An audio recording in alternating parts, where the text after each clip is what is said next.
Hello Kathden fans, sinundan ni Kath si Alden mga kasambreros. Mami Min, botong-boto para kay Sir Alden para sa kanyang unika-iha na si Ma'am Catherine mga kasambreros. Yan, at marami pang items kaya tutok lang. Parang naging talk show. So unahin natin ito mga kasambreros. Ang cute ng ginawa ng admin dito, no?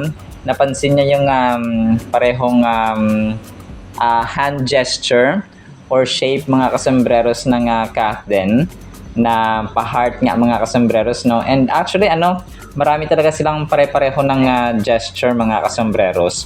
So may isa pa para dito na main item tayo na magtatambal muli ang Kathden mga kasambreros, no? Pero i-confirm pa natin yan mga kasambreros. So yun po. So dito ay ang Kathden nga, no, pareho ng shape mga kasambreros ng parang yung pa-heart mga kasambreros na hugis. Kay Ma'am Catherine tinutok niya sa kanyang mata, tapos itong kay Alden naman ay sa tenga. Pero alam ko may mga times na nag-heart shape din sila mga kasambreros na pareho talaga. So ganun po. So it's endearment din po mga kasambreros, no? And then ito, ang cute. Si Ma'am Barbie na bata pa, tapos si Ma'am Catherine na bata pa. So so ang cute nila mga kasambreros. So may braces, hindi ko lang kung retainer itong kay Ma'am Catherine dati. Yung sa ngipin niya mga kasambreros. Tapos si Ma'am Barbie ay sobrang jolly at saka bibo rin ito si Ma'am Barbie Forteza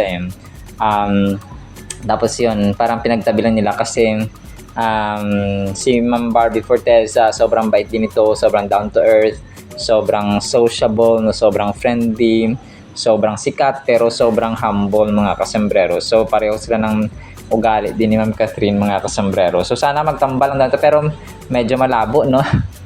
Yung si Ma'am Barbie at saka si Ma'am Catherine mga kasambreros na sama sa isang pelikula kasi nga madami naka-line up kay Phenomenal Box Office Cinema Queen. Ang talagang target lang natin dito ay silang dalawa ni Sir Alden mga kasambreros na magsama sa iisang project or pelikula or serye mga kasambreros. Lord, please sana dinggin niyo po yung teleserye next year para sa Kathden, no, na gagawin na series ni ito ni Sir Alden na sabi niya mga kasambreros na mention niya. Si Ma'am Catherine maliban dun sa may kanyang Someone Someday at saka yung Elena 1944, yung wala pa akong ibang clue kung ano pa yung gagawin niya next year, no? Sana mag-teleserye siya kasama, pero hindi ko alam kung teleserye kasi may serye na siya, no, si Sir James Reid. Pero malay mo, di ba baka gagawa siya ng isang pelikula, no? At saka yung Elena 1944 ay kasama doon si Alden Richards. Siya yung magiging hero ni attorney doon, no? So malalaman natin yan mga kasambreros. And kung ang pangalan ni Ma'am Catherine doon sa Elena ay Elena, si Alden Richards naman ano kaya yung magiging pangalan niya, no? Alam ko may script na yan pero hindi ko lang natutukan ng mabuti mga kasambreros. So pero yan ay aabangan natin, no, mga kasambreros at mga Kathdinatics. And then ito, si Sir Alden po, no, nag-post sa kanyang Instagram account. Papakinggan natin ito mamaya. Yung sa video niya, meron silang parang promo ngayong Christmas season mga kasambreros. Para mamimigay sila ng parang 1 million plus na points sa mga kasambreros, no, sa BDO. Hindi ko na alam kung ano yung mechanics niya mga kasambreros. So ito po ay parang promo of course, no, ng BDO ngayong Christmas season mga kasambreros. So parang magde-deposit, mag-open ka ng account, tapos mag-open ka ng savings account sa BDO. Tapos siguro may paraffle sila, tapos kung mabubunot yung account mo ay yun, ikaw yung mananalo mga kasambreros. And then ito, next item natin mga kasambreros, sino nga nag-post dito isang admin kasasabikan yung pagtatambal ng Kathden mga kasambreros. Tapos yung pictures nila dito, dun sa Canada, no? Na naka-green si attorney at saka si client. Naka-glasses dito si Tisoy. Tapos si attorney naman ay of course masayang masaya. Showbiz List Daily ang nag-post nito. Tandem ng Kathleen kinasasadikan na muling makita ng marami. So yun, talagang sabik na sabik ang marami. Million ang nasasabik, no? Mga kasambreros at mga Kathleenatics. So, talagang kami po ay mag-aabang. And then, ito na nga yung item natin, main item natin mga kasambreros, pasensya na po umuulan dito sa amin mga kasambreros. Ayuda ito actually mga kasambreros, no? Sabi ni Twin Floor 3 hours ago, ayuda for today. Sweet na suporta ni Kath, no? Kath, sinundan si Alden. Tapos pictures ni naman Catherine at Sir Alden mga kasambreros. Isa yung sa Cebuana, yung sa Frescon, tapos yung nasa Aldab Days pa.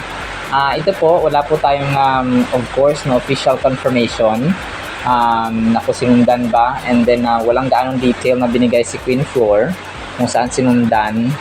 Baka sinundan sa concert, no, something like that mga kasambreros, pero wala tayong yung supporting na video or picture mga kasambreros. And of course alam naman natin na that they're talking privately, they're communicating privately mga kasambreros, and that's what is the most important thing na ginagawa ng Kathleen. Nag-aantayan lang sila mga kasambreros ng tamang panahon at ng tamang season.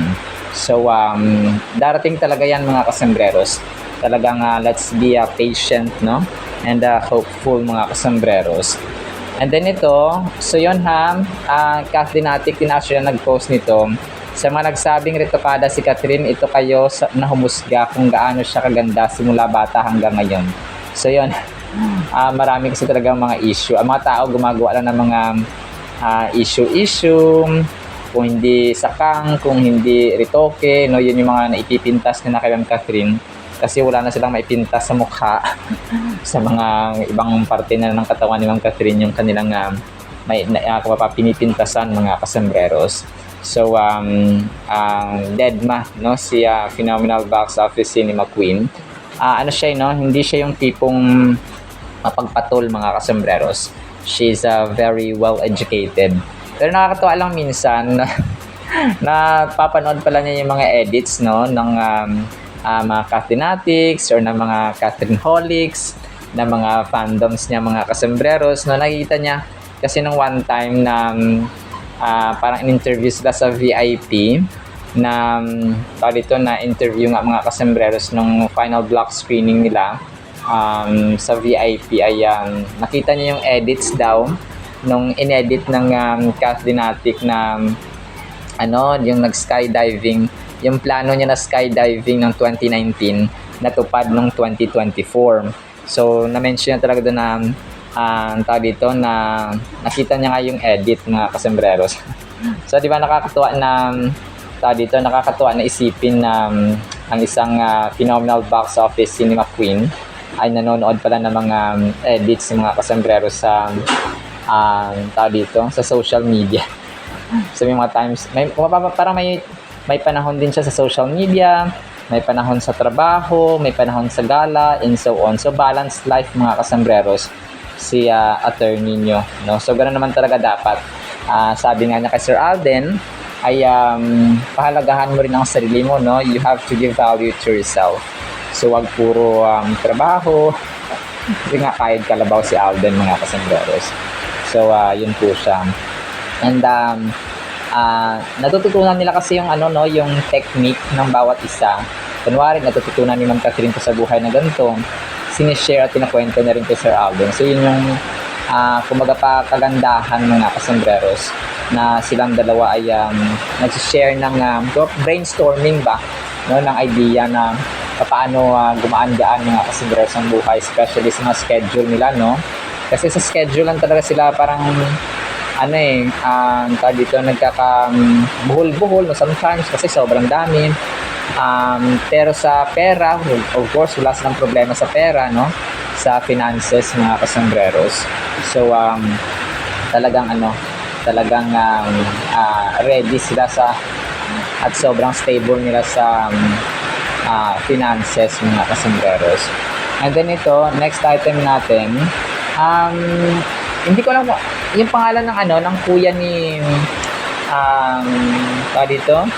pangalan ng kuya ni Tisoy, ni Alden, mga kasembreros, ay di ba Daniel? Parang Dan, something like that.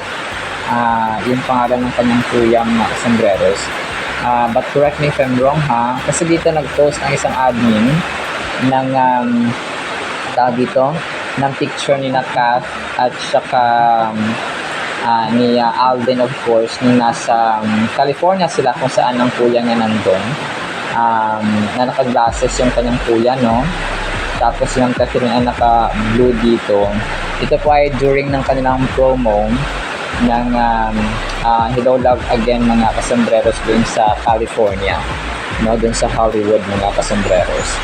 So pero yun, tinatry kong i-search, mga kasembreros, no, kung ano ang pangalan ng dito ng kapatid ni Alden, mga kasembreros. And then ito, post ni Mel's Chica Dora: mga netizens na bighani sa taglay na ganda ni Catherine Bernardo nang dumalo siya sa Christmas event ng kapamilya. Say pa ng mga netizens na mukhang nagiging Latina beauty ang actress at mas lalong lumutang ang ganda niya.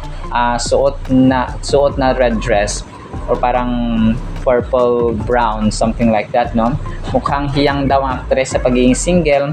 Kung may boyfriend man ay napakagaling daw nitong mag-alaga. So walang iba na nag-aalaga dito kundi ka si Sir Alden. So joke lang po, pinagko-connect talaga, no? So yun po, tapos yung pictures ng Catherine dun sa Christmas party, no? So yan pala yun, part 1, part 2 ng kanilang Christmas party celebration, mga kasembreros, no, ng ABS-CBN. So yung isa ay parang sila, basta may mga sequence, mga kasembreros, dun sa kanilang Christmas party event. And then next item natin, ang Oxycure, nag-post dito si Alden sa kanyang Instagram account. Itong kanyang Oxycure, no, na brand, mga kasembreros, na kung saan siya ang main brand endorser, mga kasembreros. Naka-green, of course, no, si phenomenal box office cinema king dito, mga kasembreros. And then so yun, parang siya, part ng kanyang brand endorsement, mga kasembreros, na kanina nilang pinost, no, or kagabi, kaninang umaga, mga kasembreros. So yun, pero yung kanyang dito, yung kanyang aura, parang medyo matagal na ito na ginawa nilang video, mga kasembreros. Wala pa yata silang bagong video para dito sa kanyang Oxycure, mga kasembreros.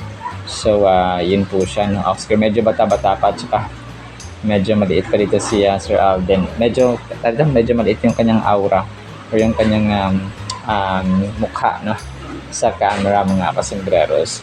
So hindi ko alam, parang last year yata sila nag-shoot nito, mga kasembreros, if I'm not mistaken. Pero yun, no, batang-bata at saka sobrang puting-puti yung kanyang itsura dito, mga kasembreros. And then ito, isisingit ko to, mga kasembreros, ha, kasi si Maki, alam natin na paborito ito ni Sir Alden, at saka yung kanyang kantang Dilaw ay love song ng Kathden, mga kasembreros, no, team song ng Kathden.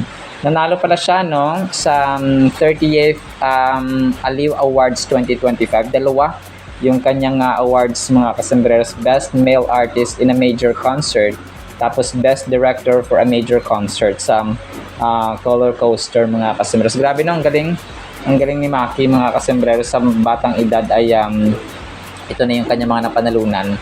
So congratulations. Marami ang na-awardan para sa mga music, parang mga singers, and then related sa music naman yung mga awards nito, no, sa 30th Aliw Awards sa mga kasembreros ngayong 2025. So siningit ko siya kasi nga alam niyo naman, sobrang close ito sa Kathden, mga kasembreros, si Maki. Ang galing ito kumanta, no, yung sa batang edad niya, ang marunong siyang gumawa ng mag-compose ng mga kanta, no, mga kasembreros, na Dilaw. Tapos may isa pa siyang kanta, yung Hindi kasi yung multo, sa Cup of Joe mga kasombreros yung multo. Pero yung dilaw talaga yun um, yung pasilyo ba yun? Yung kung sa kanya yun, mga kasombreros. So, pwede ko naman i-search, no? Pero medyo naubusan na ng oras mga kasombreros. Ito. So, ginawa nilang King and Queen mga kasombreros ang casting. In-edit nila, no? Pero medyo ako dito. Medyo nakukulitan kasi yung parang yung nasa picture ay si Daniel Padilla, no? Pero yung pangalan naman ay at ang supporter ay Kafden mga kasombreros. So, AI generated ito. Tapos, yun nga, no? Si Ma'am Catherine at Sir Alden, yung dapat dito. So, medyo nag-glitch siguro ng konti, no? Yung editor kung kaya parang itsura pa rin ni Daniel Padilla. Daniel Padilla yung andito mga kasombreros. Pero yun Kafden ito mga kasombreros. And then ito, isa sa mga main items natin mga kasombreros, si Mami Min ay boto, no, kay Sir Alden. Mabuting tao si Alden. Ito yung caption dito mga kasombreros. Tapos pictures ni Kath, ni Mami Min at saka ni Sir Alden of course, no. So wala namang issue kaya Mami Min ito mga kasombreros because dati pa naman ay Hello Love Goodbye, Hello Love Again. Talagang very close ang kanilang relationship mga kasombreros kasi sino ba naman mag-hate kay Sir Alden na hindi niya ka-close, diba? Kasi kung super close mo si Sir Alden, talagang mamahalin mo ito mga kasombreros ng sobra. Kasi nga sobrang generous, sobrang bait, sobrang humble, sobrang family-oriented mga kasombreros. And of course, makadiyos, no? Si phenomenal box office cinema king mga kasombreros. So, talagang siguro ay bulag na lang at saka bingi. At saka yung mga hindi nakakilala kay Sir Alden mga kasombreros ang hindi siya sasabihang mabuting tao or kind or napakabait, no? So, ganun mga. Kasi, may generic, parang generic term na nila kay Sir Alden. Pag sinabi yung Alden na napakabait, humble, and mapagbigay, no? So, ganun yung mga generic terms at saka descriptions kay Sir Alden mga kasombreros. And the next item natin mga kasombreros, ni-quote dito ang sinabi ni Ma'am Catherine, no?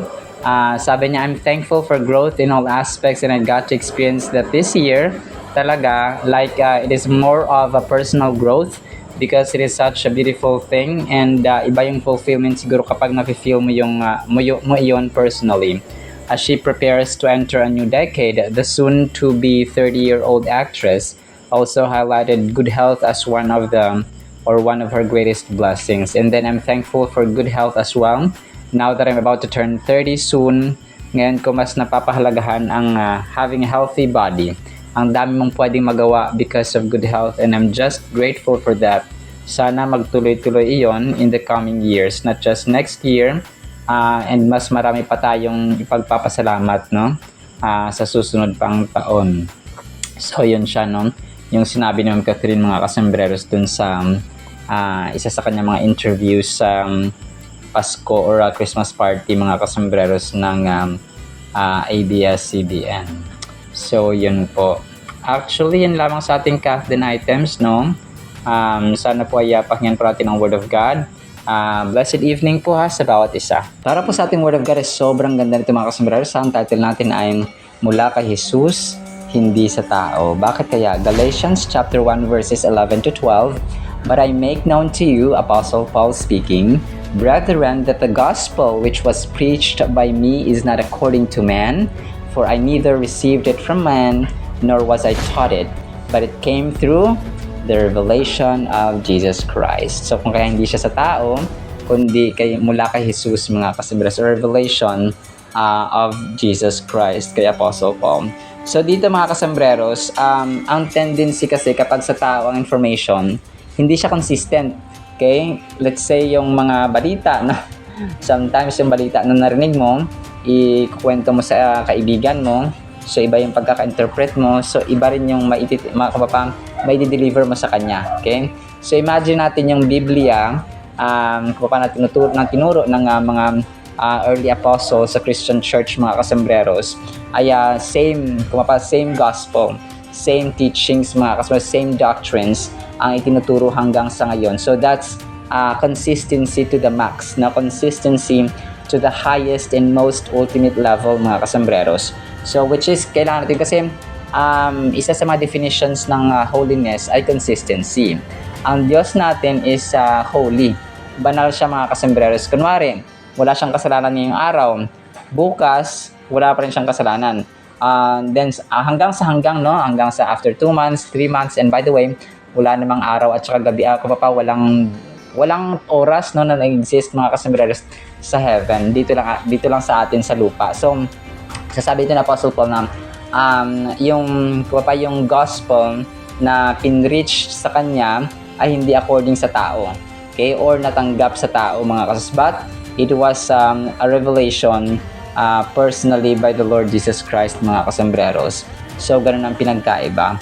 Ang pinagkaiba din minsan kapag mula sa tao lang yung turo ay hindi siya kompleto. Okay, the Bible itself ay napaka-kompleto mga kasambreros, and it talks about all the specifics of life and about friendship, about asawa sa asawa, about magulang sa anak, anak sa magulang, how to treat your neighbor, how to treat your friend, how to treat your co-workers, how to treat your bosses, how to treat your masters, how to treat other people in general mga kasos. And yun nga, yung talagang relationship ng Diyos sa tao at tao sa Diyos mga kasos. And how should we treat and how should we consider God to love Him with all our heart, mind, soul, and strength mga kasambreros.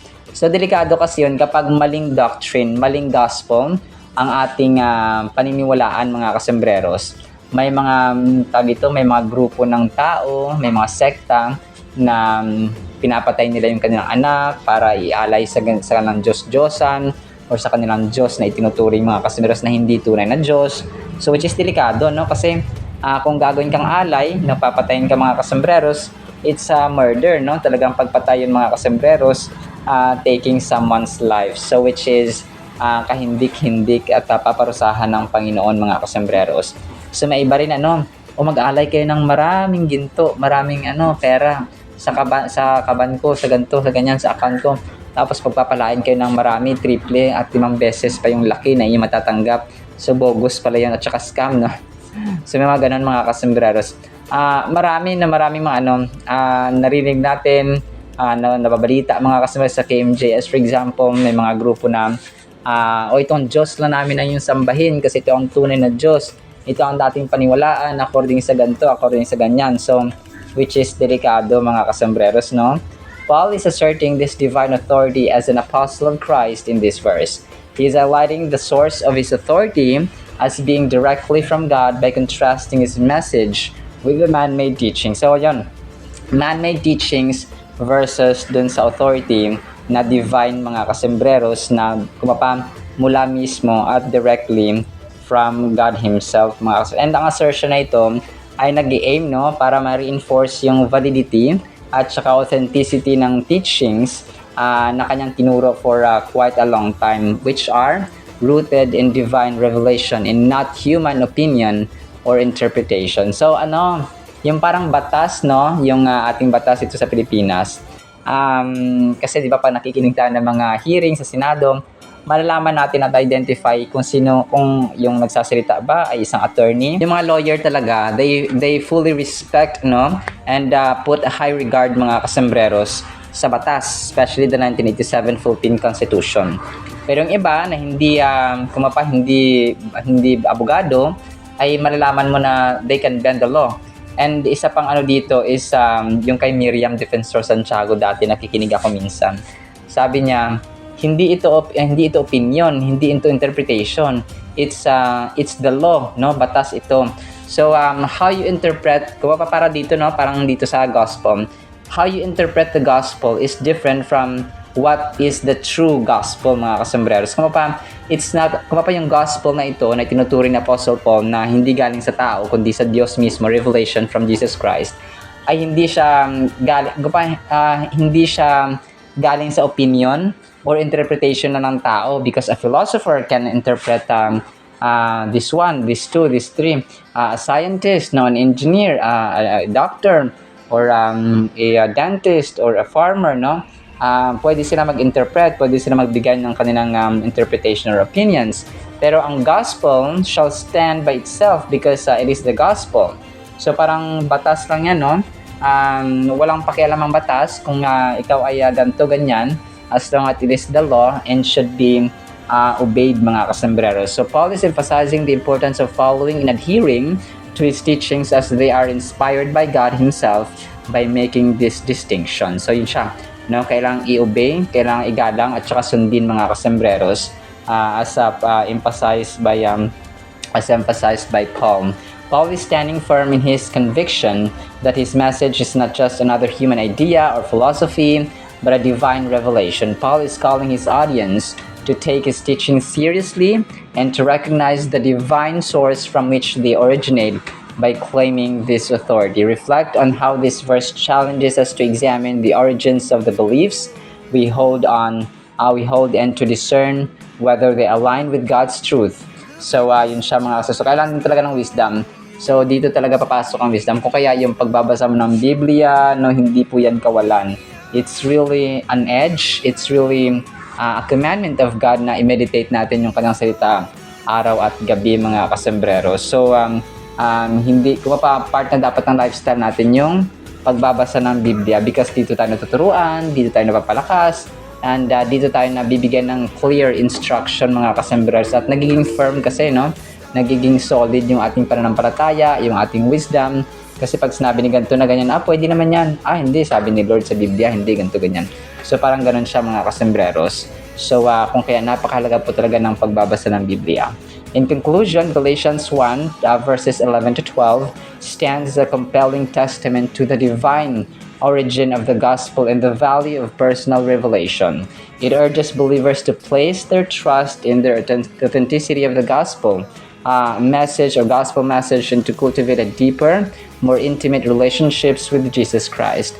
This passage serves as a beacon of hope and assurance, guiding individuals towards a profound understanding of the truths found in Scripture.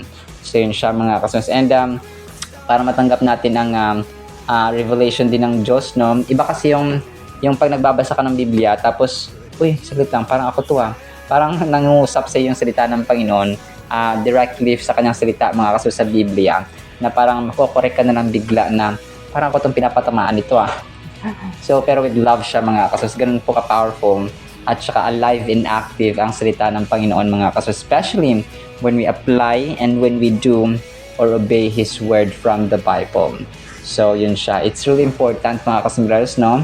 Na tayo po ay nakikipag-communicate, no? Sa kanyang salita araw-araw. So, this passage serves as a beacon of to receive revelation from God means to be directly informed or inspired by God Himself. Paul emphasizes in Galatians 1:11 to 12 that he preaches a gospel that was revealed to him by Jesus Christ, not from any human source.